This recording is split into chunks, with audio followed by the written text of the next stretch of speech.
My dear students, I welcome all of you for today's session on system modeling and simulation.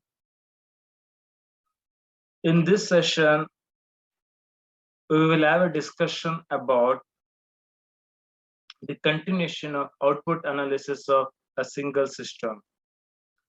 In previous two sessions, we had a brief introduction to output analysis, and then we had a discussion about stochastic nature of output data. Clear?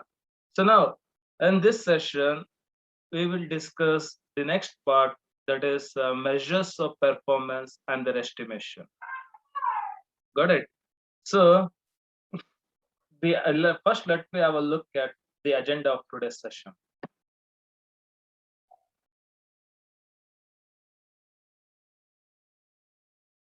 So first, we will have a discussion about measures of performance and their estimation. I mean, you know, right, what actually performance measurement means.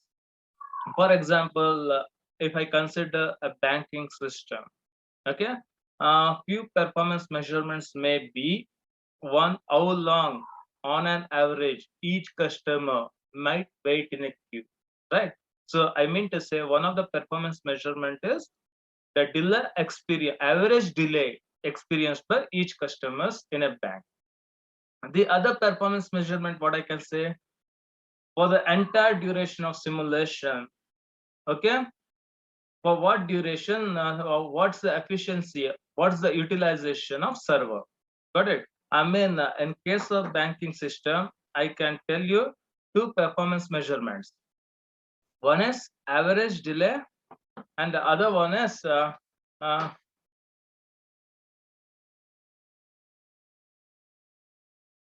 performance measurement is server utilization. Got it? I mean, what actually your estimation means. Now we came to know what is performance measurement. Okay, then what actually estimation?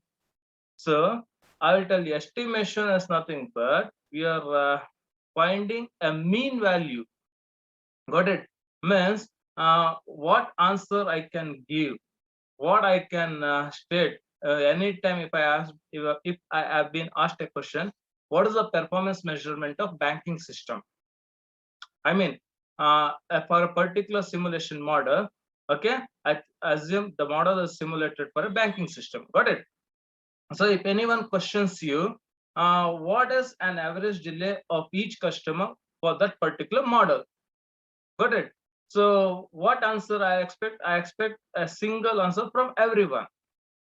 Got it? So, but there's a fluctuation answer. Let me tell you. For example, today you run the simulation model, you might find average delay to be some X. Tomorrow, if you run that simulation model, you might find average delay to be Y. And day after tomorrow, if you run the simulation model, you might find average delay to be Z. So when I run the simulation 3 times and I find different answers in each case. I mean, I found different performance in each of the 3 simulations. Simulation runs. Got it? So what I need, I mean to say here. So I need to estimate the performance measurement. Means I need to determine what may be the mean. Got it? Means I may run the simulation. Let me run the simulation for 1,000 times. Assume I'll run the simulation for 1,000 times. In each 1,000 runs, average delay found to be varying. Got it? So then let me compute average of average delays. Got it? Getting my point?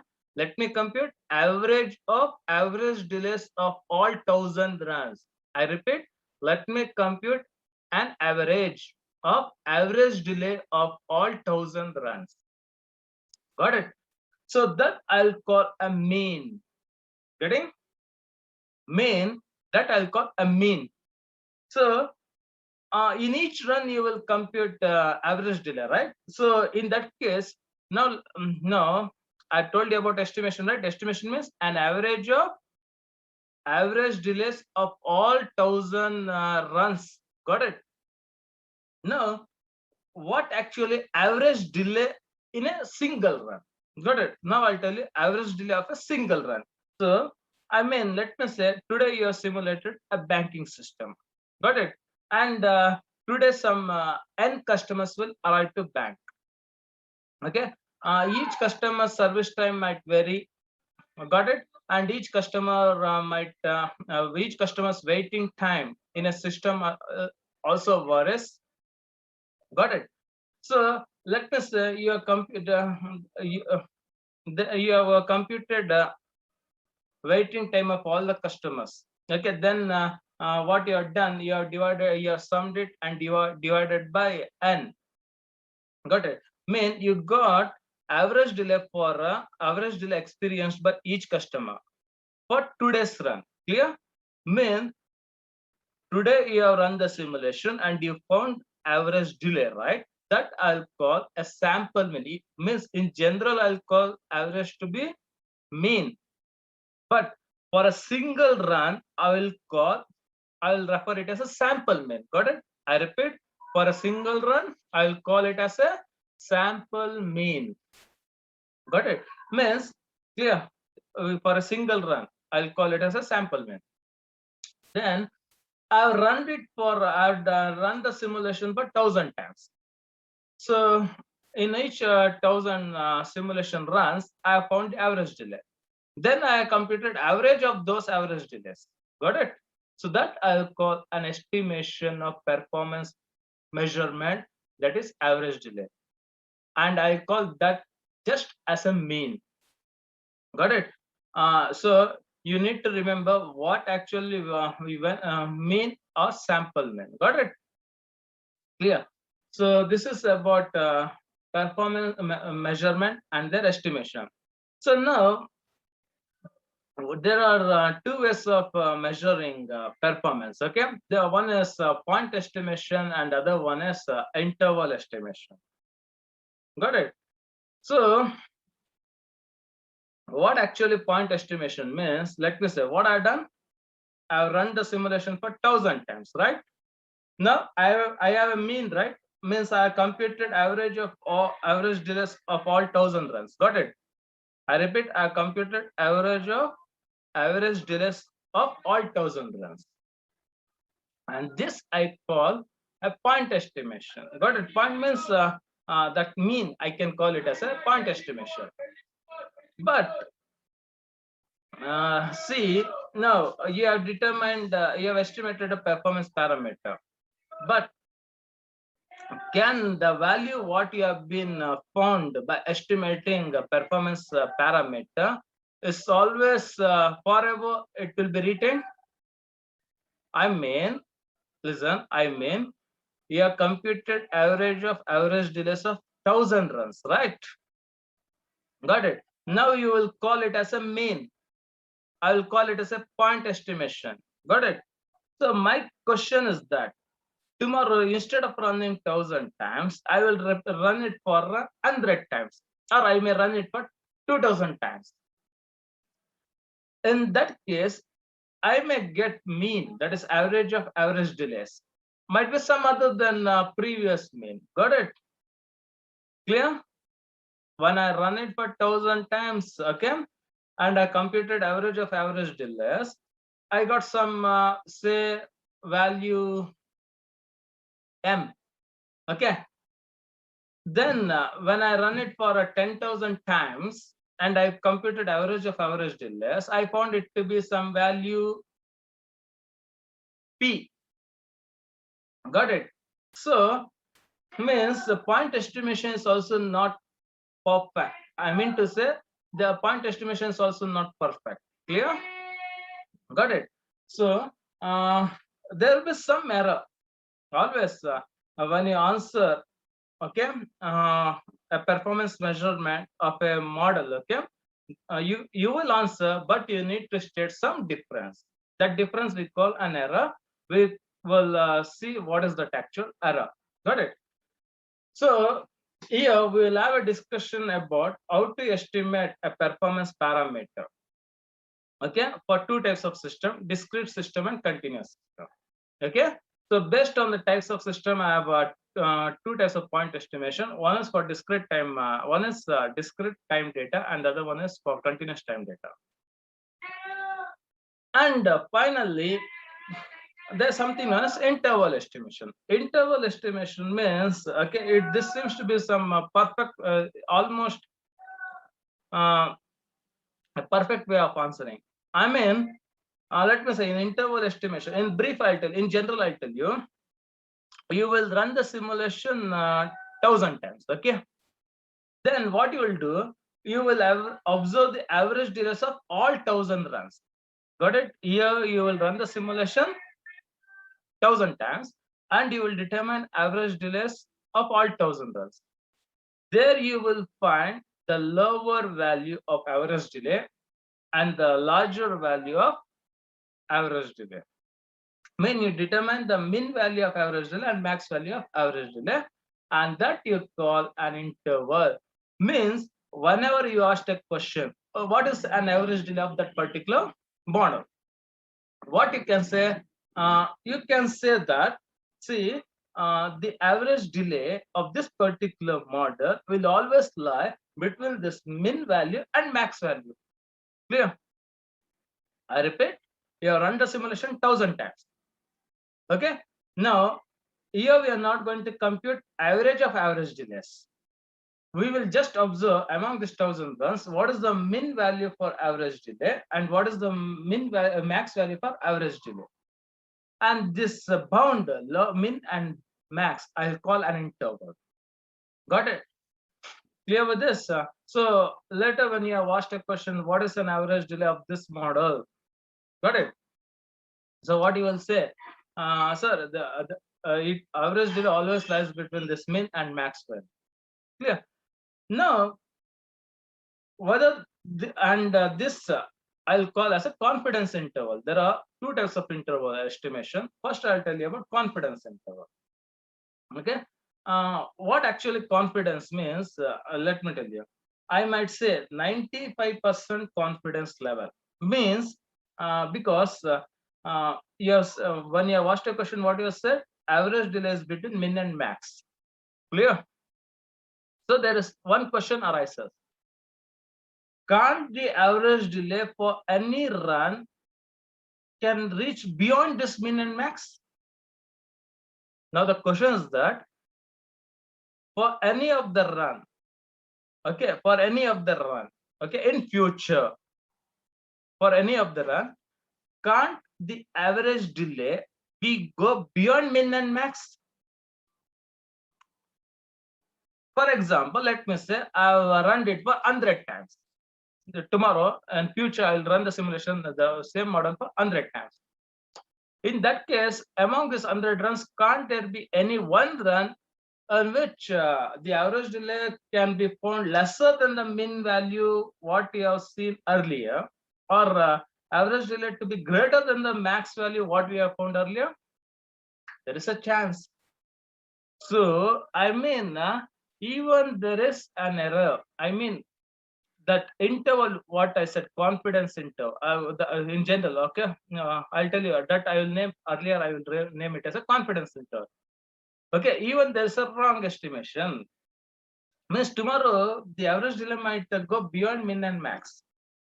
So when you answer a question, sir, average delay is between min and max, means you need to even state how confident you are. Getting my point? You need to state how confident you are that average delay will be between min and max. Got it? So you may say that, sir, I am very confident that 95% of the time the average delay will be between min and max. Okay, so you're confident for 95% of the time means that we call confidence interval. I mean to say 95% means you have run the now you have given your model to some customer, okay, some client.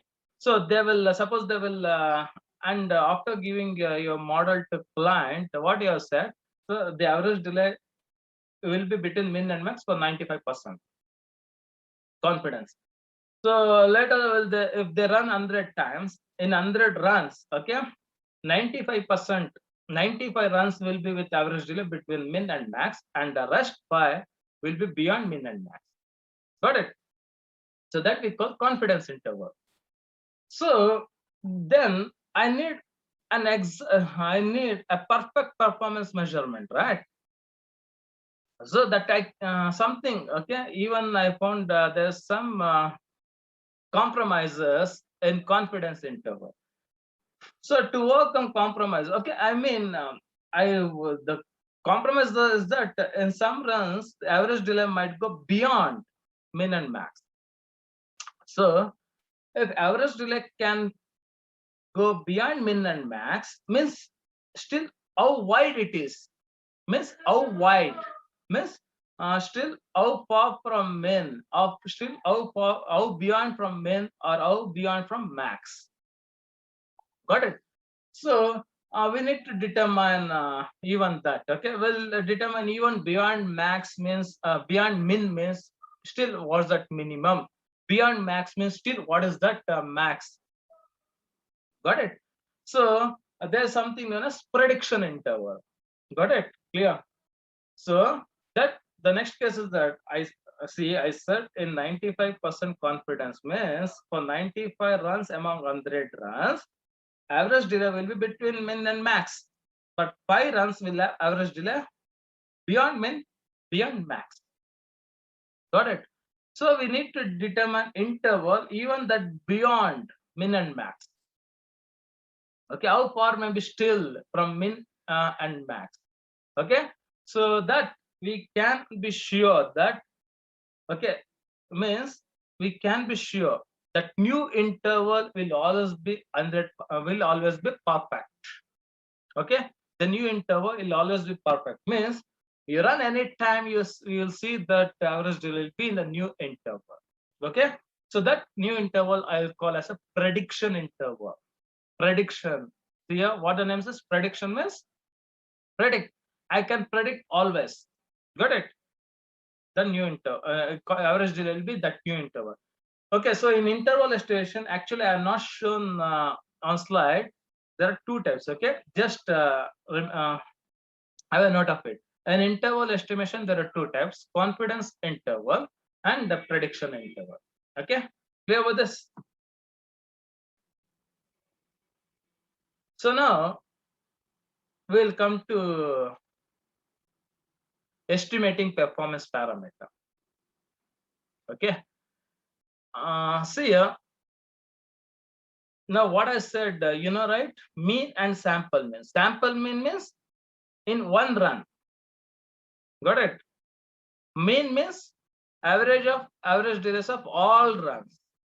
Got it? So in this case, let me assume, okay, and this just go to the slide. Okay, I'll tell you.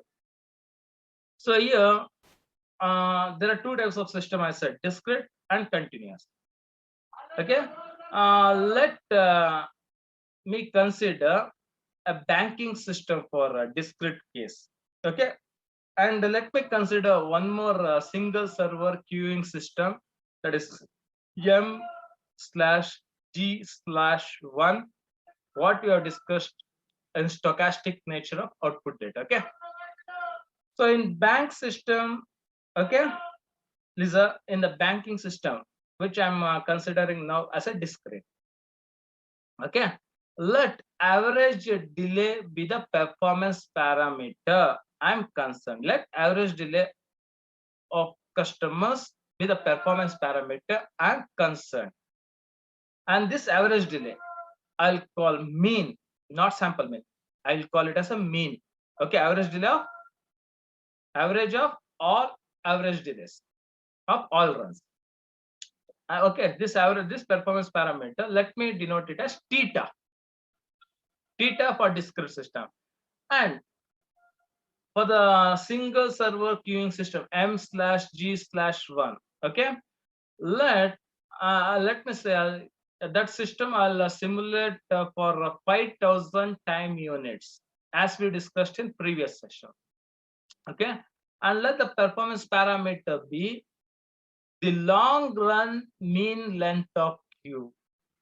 I mean to say, among this 5,000 time units, Okay, in a queue, what was the max length on an average I have found?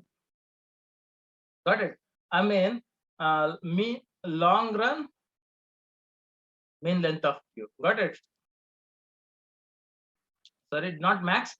I'll simulate it for 5,000 time units. Among these 5,000 time units, what was the long run queue length? Got it? I repeat once again. For discrete system, theta as a performance parameter. Let for an example, banking system. Theta represents average delay. For continuous system, let m bar g bar m slash g slash 1. Okay, in that performance parameter, let it be long run queue length. Got it? And will represent as pi. So what I said, when you answer a question, okay, what is the performance parameter of a model? Based on the system, that discrete means it's a theta. If it is a continuous, it is a pi.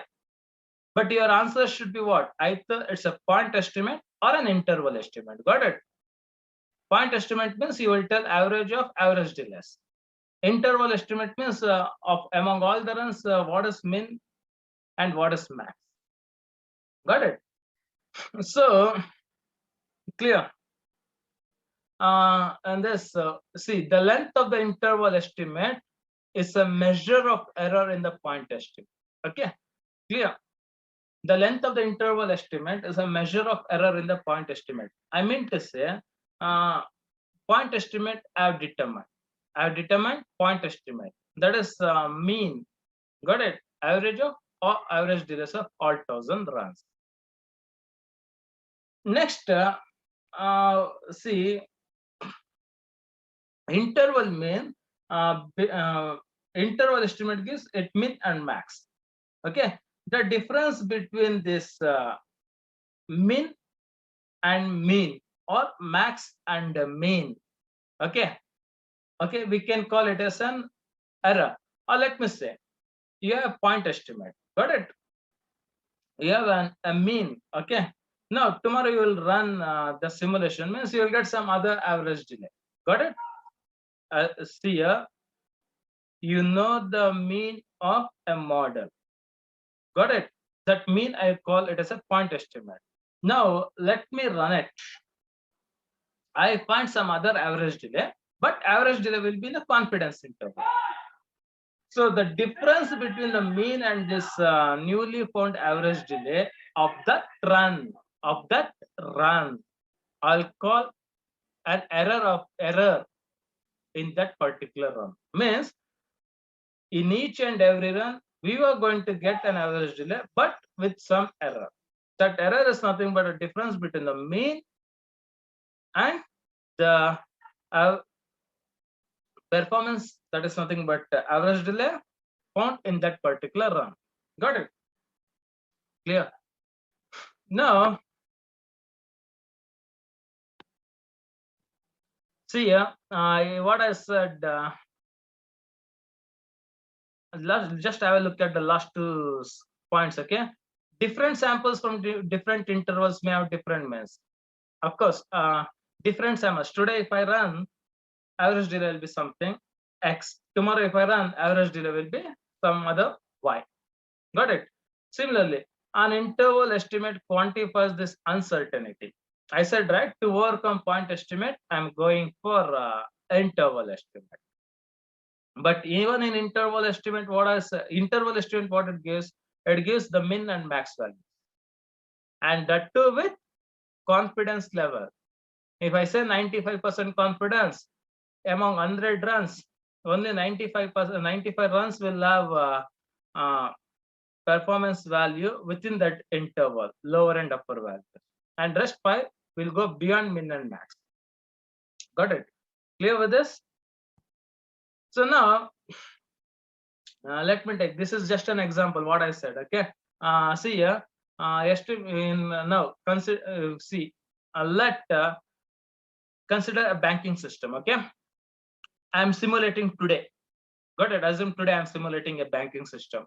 I'm running a simulation model of banking system. I repeat, today I'm running a simulation model of banking system. Got it? Let Y1, there are n customers might have arrived today to bank.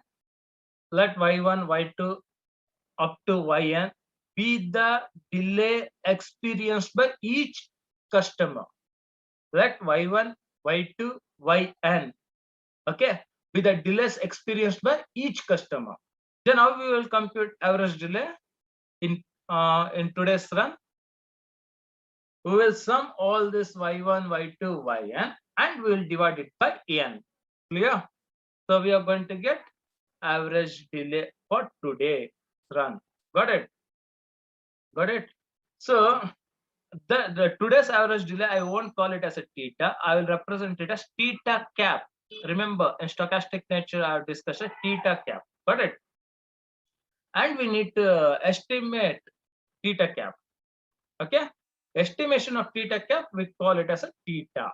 I mean, theta cap for today's run, theta cap for tomorrow's run, theta cap for day after tomorrow's run.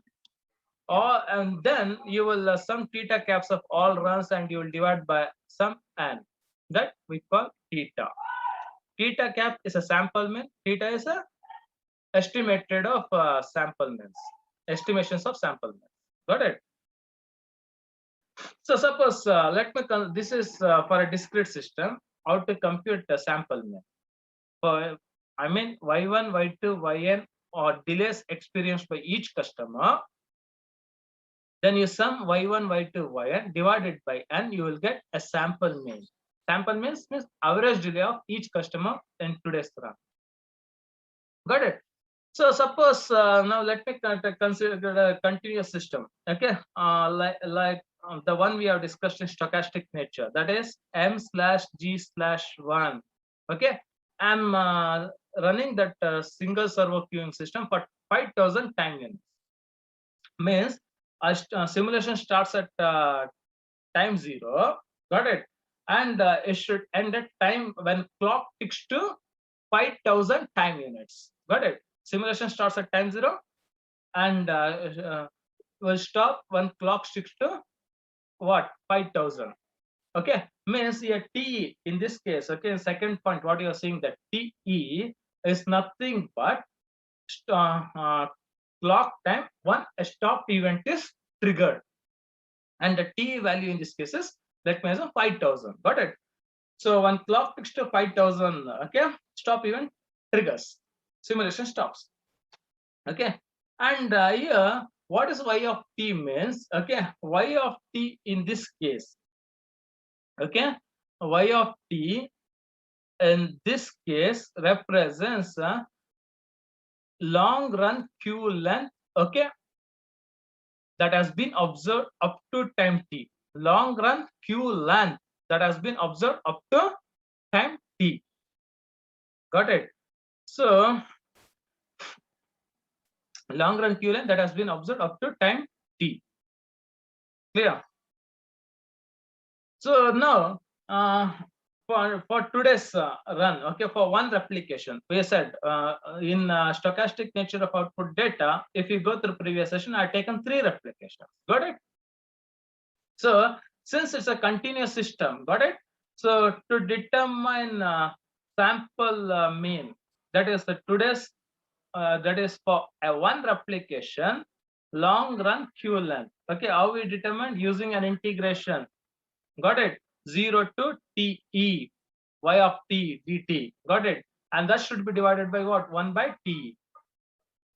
Clear? Just go through determining long run queue length for a continuous system in previous session. Okay, got it?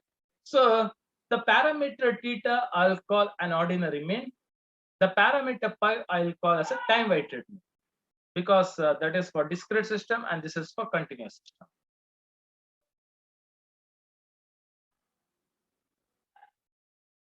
So this is what I told you, right? How to determine theta cap. That is sample mean of a single run. What I said, y1, y2, yn or delays of each customer in a single run. Got it? So to find the sample mean of that run, we need to sum y1, y2, up to yn divided by n. That we call theta cap. Got it? Theta cap is nothing but a sample mean. Got it? So look at the last point. What it says, the point estimator theta cap is said to be unbiased for theta if its expected value is theta. See, unbiased means similar. Listen, difference between bias and unbiased, I'll tell you. Unbiased means exactly same, almost same. Okay, let me say exactly same. Okay, exactly same.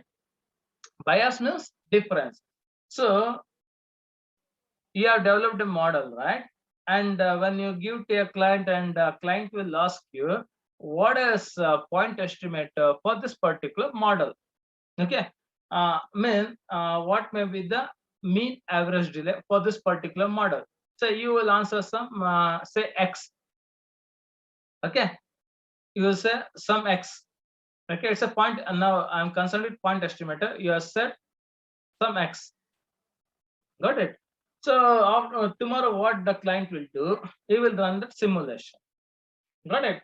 So tomorrow, when you run the simulation, and if he finds the performance parameter to be same x, okay, same x, means you have stated it's x, and even he got x, means point estimator theta cap, got it, is matched with, which is matched with what?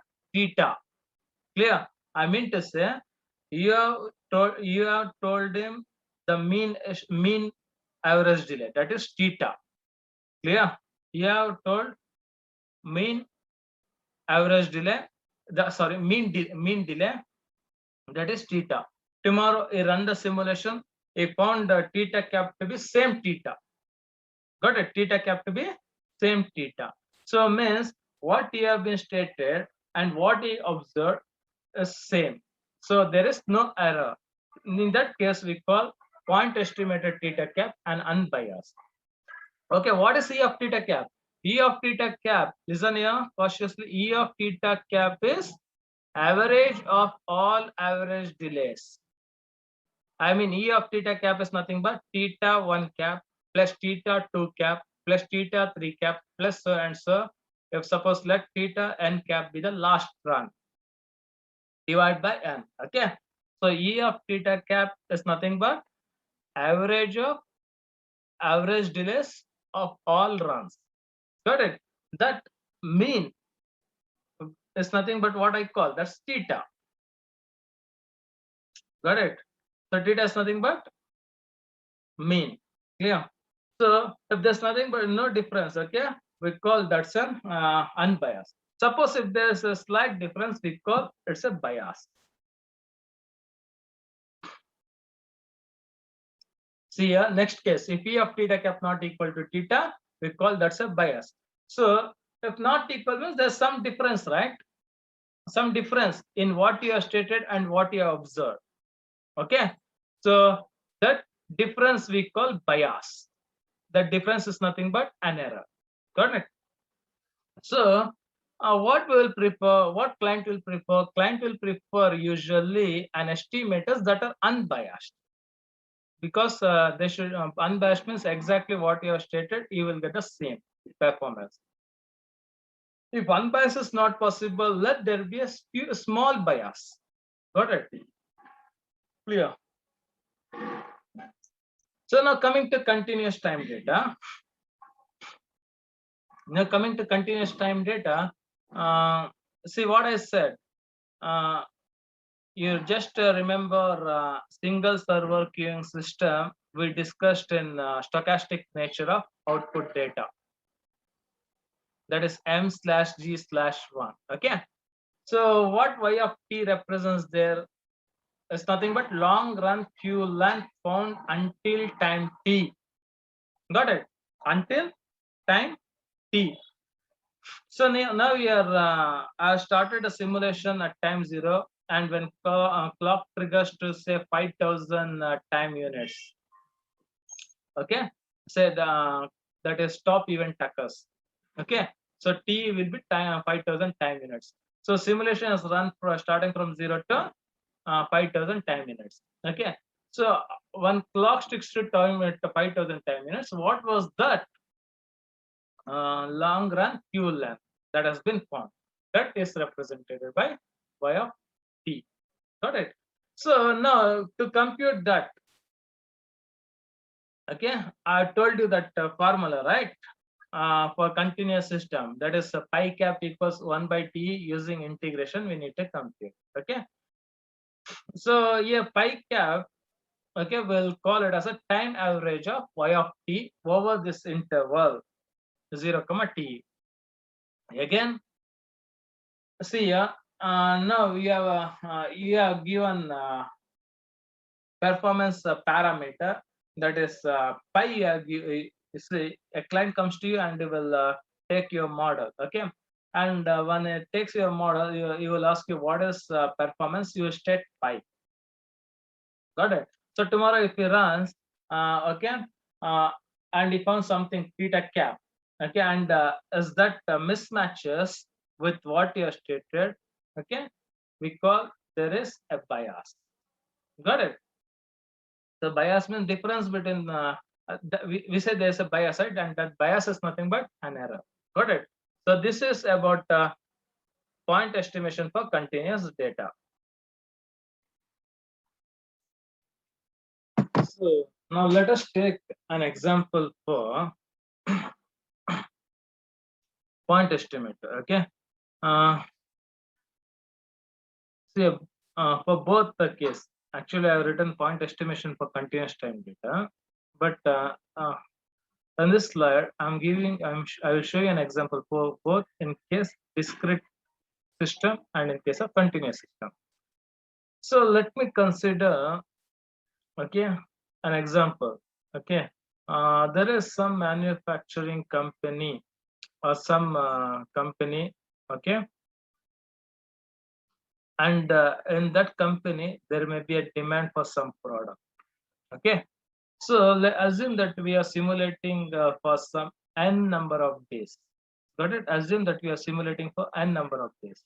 Okay, day-to-day demand may vary for a product, and there may be some days, okay, in a company where where the product is out of stock. I got it. If I simulate for a month, okay, assume that in a month for 20 to 25 days, the stock were available sufficiently. For the rest 5 days, there was out of stock. Got it? And now coming to discrete case, okay, okay, uh,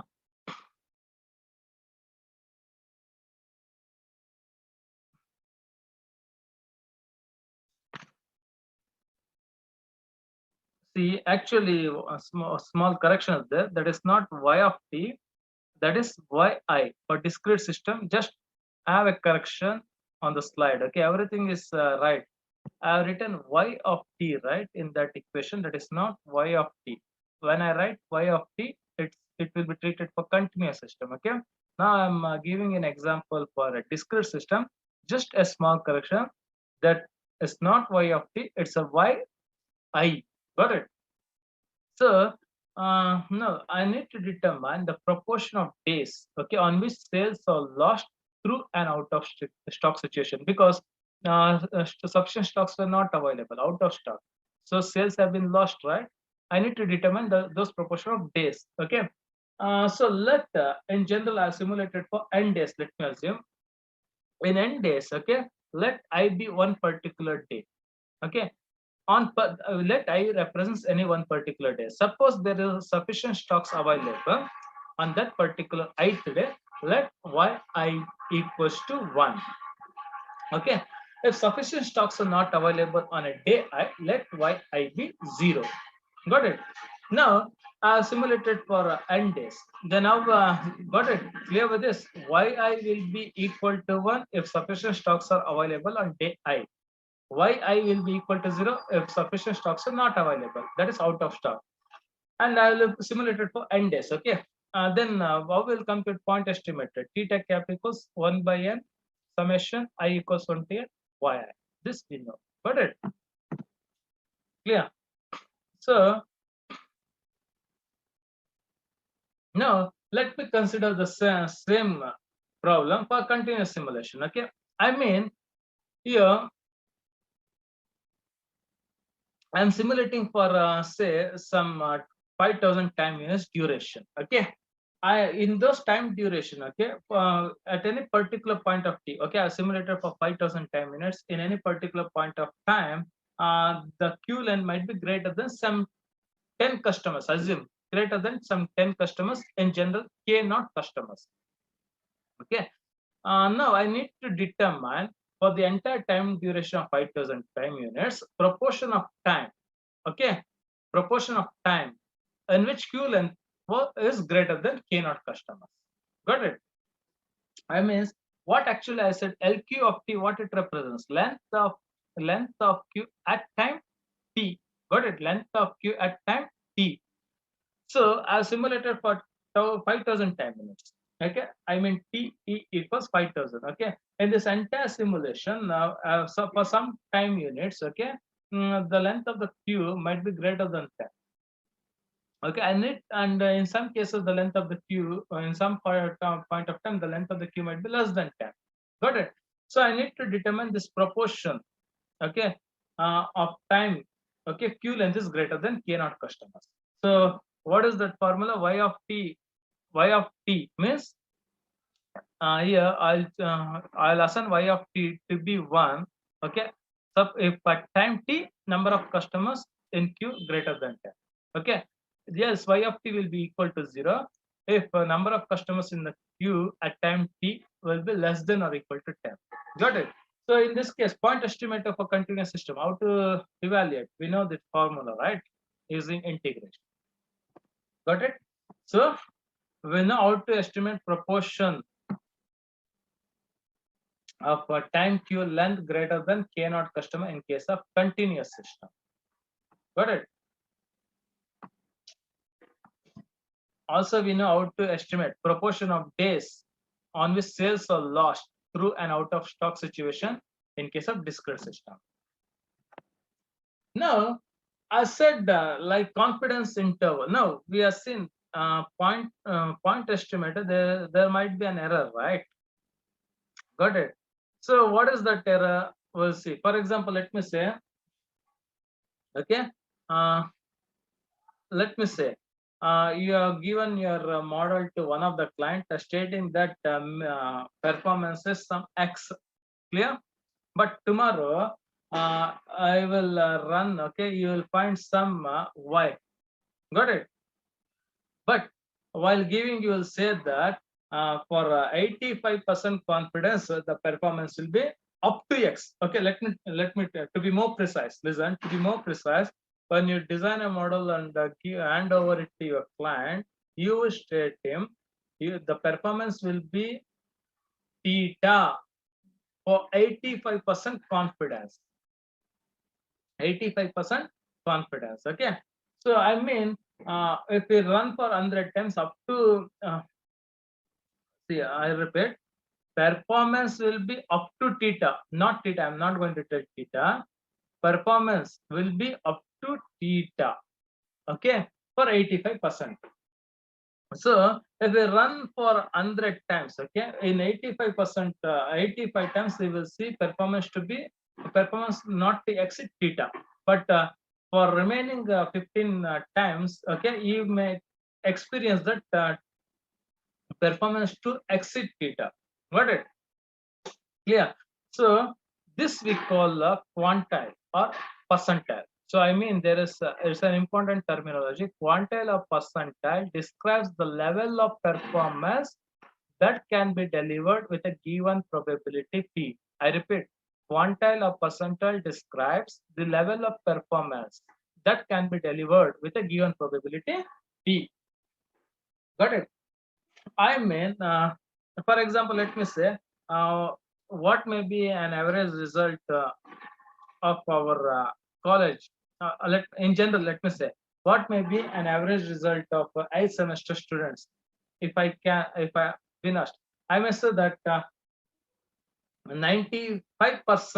If I say means 95% means okay, after exam a result has been announced means we can see 95% student will be passed. The rest 5% might be failed. Got it? That we call quantile or describe. Quantile or percentile. Okay, that describes the level of performance that can be delivered with a given probability T. Got it? So means when I've been asked a question, what is expected pass percentage? Okay, what may be the result I expected? Okay, if I say 95%, means after the announcement of result, we can see 95 out of 100 students will be passed. Okay, that point 95 we call percentile. Got it? Not quantile. Clear? So suppose probability we say P is 0.85, means in probability will express as a fraction. Probability will express as a fraction. Okay. Then 0.85 probability means 85% of the customer will experience a delay of theta minutes or less. Okay. So when I given my model to a client, I said up to the performance will not exceed theta, means performance won't exceed theta when I say, and you will run 100 times, means you will see 85 times the performance will be less than or equal to theta, and for 15 times you will find performance to exceed theta. Got it? So that to overcome an error in point estimate, what I said, we need to go for confidence interval. Okay, let me tell you, confidence interval and there is one more prediction interval. Confidence interval is a measure of error. Prediction interval is a measure of risk. Why measure of error? Why measure of risk? I'll tell you. Got it? So confidence interval is a measure of error. Okay, prediction interval is a measure of risk. I'll tell you why it is named error, why it is named risk. I said right. Confidence interval means I will run the simulation 1000 times. I will observe the min and max, and that range between min and max I will call as a confidence interval. Got it? Clear? So clear with this. So whenever you are going to give your model to a client, you can always state in that performance will be between this min and max. Got it? Yeah. So now, got it. But some case, okay, there's a point estimate. I have a point estimator, right? I need to consider not only the range. Range should not only I need to give range. Okay, I need to determine mean. Suppose I have the mean. Okay, means what you will state your client, the performance will be at theta. Performance will be at theta. But tomorrow when I run, that performance won't be theta. It will be slight deviated from theta. Got it? Means it may be bit more than theta or bit less than theta. Means there's a variation in the performance stated then stated. Got it? So this variation we need to consider into an account. Okay. So hope you guys have learned in statistics mean, variance, standard deviation, right? Hope all of you know about mean, variance, and standard deviation. So mean, you are very familiar, right? I taught you what is mean in this session. Okay. So now what I said when I give my model to a client, okay, what the performance I stated may not be the same performance you may get tomorrow when you run the model. So I need to tell him, okay, if you run the model tomorrow, there will be bit variation also. Okay. What is that variance? Or what is the deviation? I should state it. So got it. Both variance and standard deviation represents the difference from the mean actually. Okay. But how far from the mean? Variance and standard deviation represents how far from the mean. Okay. But actual difference between variance and standard deviation is that variation takes the square, the unit for variance is squared one, whereas the unit for the standard deviation is same as the unit of mean. I repeat, both variance and standard deviation represents how far from the mean. Getting both variance and standard deviation represents how far from the mean. Got it? But variance represents this distance in terms of units with the unit, okay, in terms of units, okay, and that unit is square of the unit of mean. I repeat, variance represents this distance in terms of units, okay, and that unit is the square of the unit of mean. Got it? But a standard deviation represents this distance from mean in the same unit as that of mean. Hope you got clear. So just you need to have a concept of mean, variance, and standard deviation. Mean, as stated, what is my performance? Along with the stating the performance, I need to tell my client what may be the variation. That variation we call a variance or a standard deviation. Variance represents distance in terms of unit, that is square of the mean unit. Standard deviation represents distance same as in unit same as mean. Got it? So now in this theta is a mean, okay, and variance the sigma represents standard deviation, and square of standard deviation we know it's a variance. Okay, square of sigma square is variance. Just sigma, it's a standard deviation. Okay. Now just remember an example, okay, M/G/1, a single server queuing system that we had discussed in previous session, stochastic nature of output data. There I have performed 3 replications, right? So sample mean of first replication, I'll call it as y1 bar. Sample mean of second replication, I'll call it as y2 bar. Sample mean of third replication, I'll call it as y3 bar. In general, there can be any number of such replications. Clear? Got it? So yi bar represents what? Mean of a performance and one replication, in ith replication. Getting? Y1 bar represents mean of performance in first replication.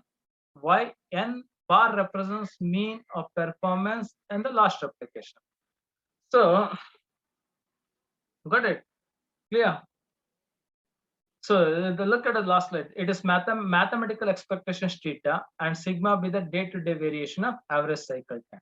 Got it? Means when I given a model to a client, I will tell him theta is the performance. But when you run day to day, there's slight variation, that is sigma. Now, got it? So, confidence interval. Got it? Confidence interval, what I said, it's a measure of error. Got it? So now the question is that I mean, right, theta. Now I need to tell what is that mean and what is that max. Got it? Now have in your mind, you have theta. You have theta in your mind. That is the mean. Now you need to determine what is variation. What will be the variation? Means by what amount the performance may lie below the theta, or by what amount the performance may go above the theta. Plus or minus, that I need to determine. Okay. So I think you know calculation of variance and standard deviation. You have learned in your school life. Also, I think you had a C lab program for determining mean, variance, standard deviation. Got it? So first we need to compute variance. Got it? Means why variance and standard deviation? To tell plus or minus from theta. Got it? Above theta by what amount, below theta by what. So I need to determine that variance. Okay. So variance formula, you remember, right? Let me say I was assume that I have performed some n replication. Assume I have performed n replications.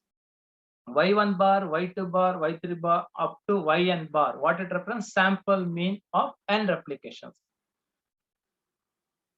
Of all these n replications, okay, of all these n replications, I have a mean. That let it be y bar.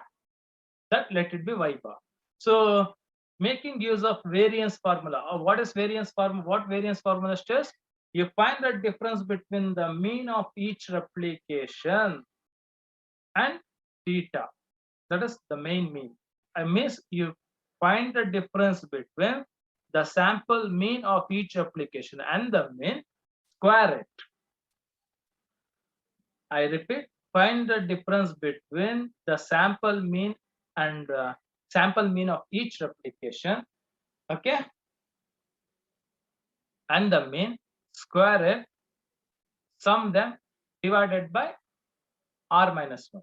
Got it? That is r minus r. What is r? Is nothing but number of replications. So that you will get standard variance. Okay, s square means it's a variance. I've used a sigma in previous slide, but here I've used s. Okay, so square of standard deviation is nothing but what? Variance. So this is the variance formula, and hope you people know about variance formula. Now I'm going to get variance. Okay, with once I have the variance, okay, I can tell what is that plus or minus. Okay, so my performance is theta. In general, I used to call, in this case I will call it as a y bar. Got it? And that what is that amount above which theta, above which my performance may come, or what is that amount below theta that my performance may come. Okay, so that is the plus or minus is computed as t alpha by 2 comma r minus 1 standard deviation divided by square root of replication. Okay, that plus above theta and minus below theta. What is that error, right? That error, okay, is computed in this with this formula t alpha by 2 r minus 1 standard deviation by square root of r. Got it? So this gives confidence interval. Hope everyone clear with confidence interval. I repeat, here theta, not only stating theta, that is the mean performance, you need to tell mean and max. That's the range. Okay, I mean from theta how far above, from theta how below. Got it? So that plus or minus error I need to compute, and that error is given by t alpha by 2 r minus 1 s by square root of r. Listen carefully. How we are going to compute alpha? Alpha is nothing but computed using confidence interval. I'll repeat, alpha is computed using confidence interval. Say if if it says 95% confidence, not confidence, alpha is computed using confidence, okay, level, that is 95% confidence. So to compute alpha, you 95% means what is in terms of probability, it is 0.95. Got it? So 1 minus 0.95, 1 minus 0.95 is what? 0.05. Is it? So in probability, 95% is 0.95. Okay. So what is 1 minus 0.95 is 0.05. Alpha will be in this case 0.05. Got it? So computing alpha, 1 minus 0.95, that is 0.05 is an alpha. Got it? So now, see, as said, now you know how to compute plus or minus using the formula, right? But what I said, tomorrow, when the model is run by a client and he finds the performance to be beyond min and max, beyond the confidence interval, means it reached beyond the confidence interval, means it reached the performance might be found lesser than the min, max or greater than the max. It might happen. So I need what? Prediction interval. Got it? So that plus or minus, okay, error, what we can say, that need to be expanded, need to be widened. Got it? So I mean, so I will say confidence interval is an error, measure of error. Is a measure of error. So it said, right, what I said, 95% confidence level means for 95 runs among 100 runs, I can find performance to be in the interval. Whereas for 5 more runs, performance will be beyond confidence interval. Got it? So it's a measure of error. Okay. So to overcome even that 5% error, okay, I have some other uh, statistic concept we call prediction interval. So prediction interval means I'll call it a measure of risk. Why I'll call it a measure of risk means I'll tell there's a risk. Okay. Means when I give a model to a client, I will tell him performance will be theta and the interval will be between min and max.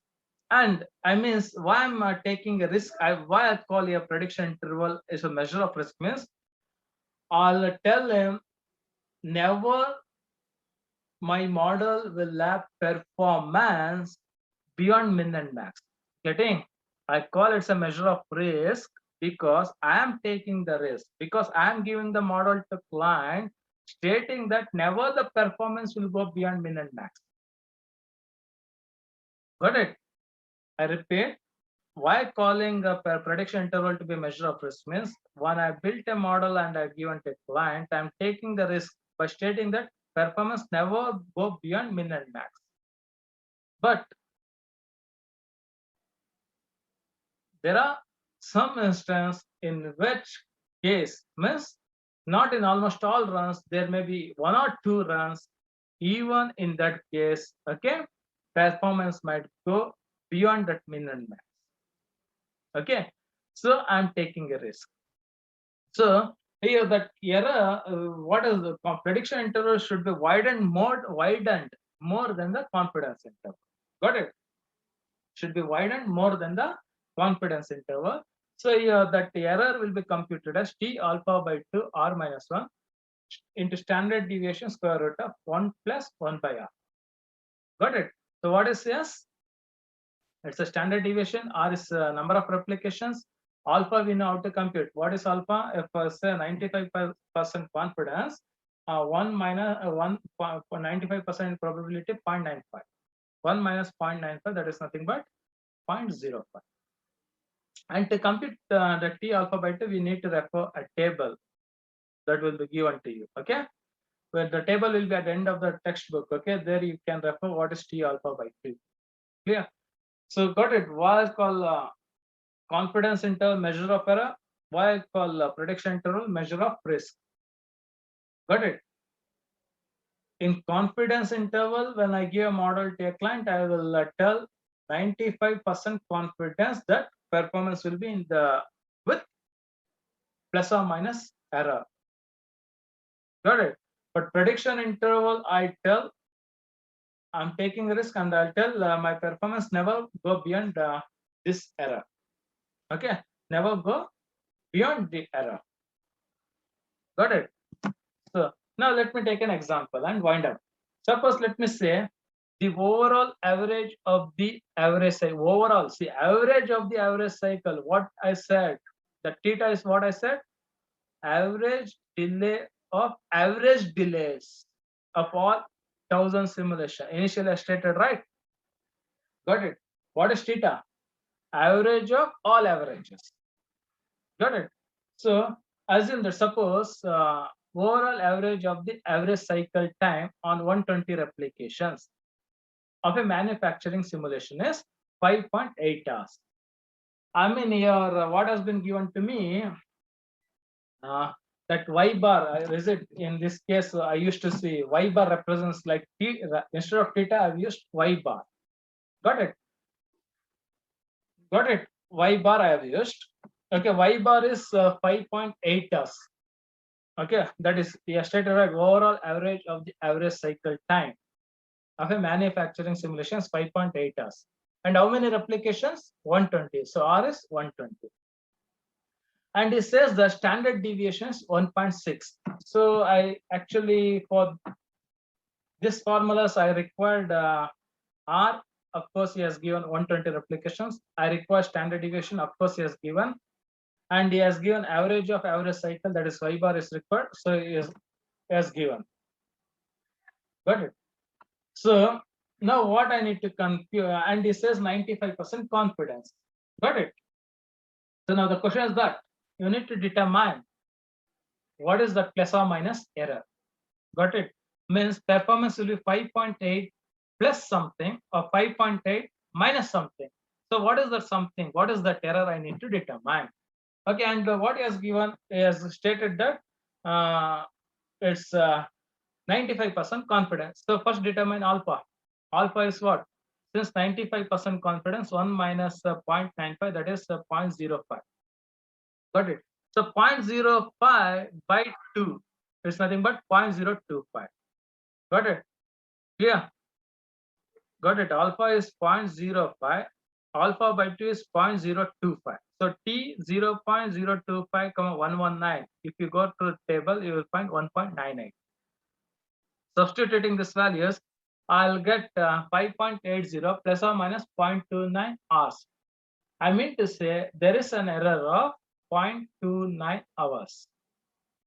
I mean performance will be with 95% confidence and error of 0.29.